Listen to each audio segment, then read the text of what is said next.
Hi guys, Dr. Beena Nangia back again on my YouTube channel, Dyslexia Decoded. As promised, I'm back again.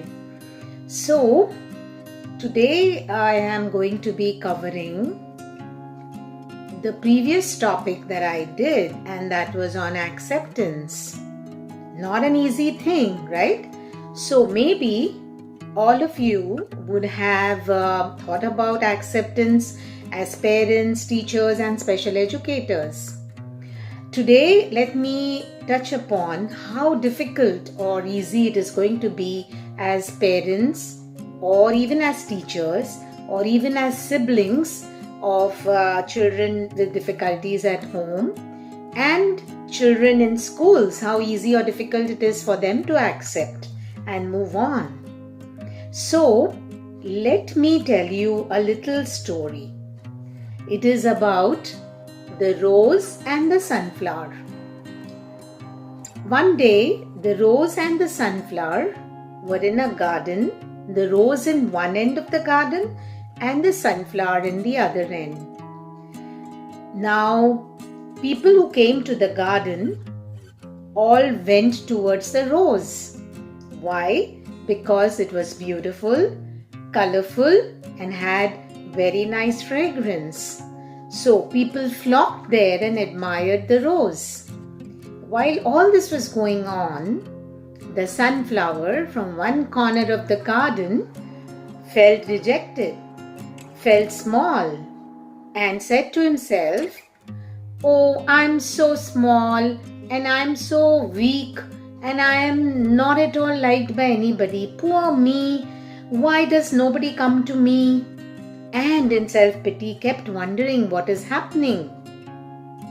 People kept flocking to the rose, and the sunflower kept feeling sad and small and dejected. After a while, the sun came out in all its glory, bright and shining.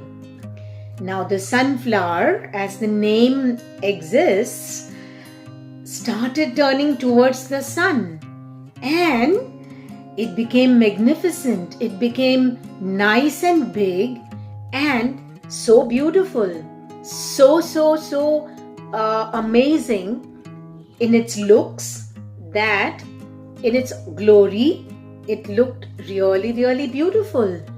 Now, in the meanwhile, people who were looking at the rose turned their attention towards the sunflower, and they all started flocking towards the sunflower. They admired the sunflower for being what it was, so beautiful, and turned towards the sun, a big huge flower with lovely colors and looking so majestic.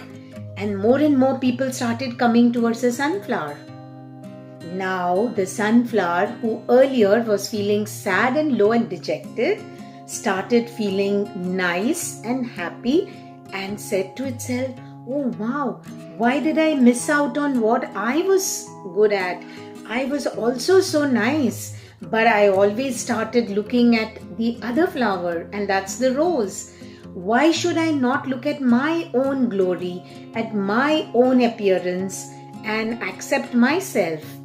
Similarly, friends, when siblings or as parents, we have children with difficulties in the same family, and when it gets difficult to accept the differences, let's remember that each one has their strengths, their weaknesses, and it is up to us to look at all of that as parents or even teachers or as siblings or as friends of other children. And once this acceptance comes in that we all have differences and we should just look at whatever strengths we have or the others have and admire that in ourselves and in others, then acceptance would not be difficult. So today's tip for you, dear viewers, is to look at all the strengths and try and accept that it is okay. Each one has their own glory. Each one has something or the other that they can be proud about. So, from today, we are going to look at that in our children whom we teach, whom we come together in families or as siblings, this is a good way to show our children the differences. Thank you all for subscribing to my YouTube videos and also giving me your questions and your comments. Looking forward to another episode soon. Thank you for watching. See you soon.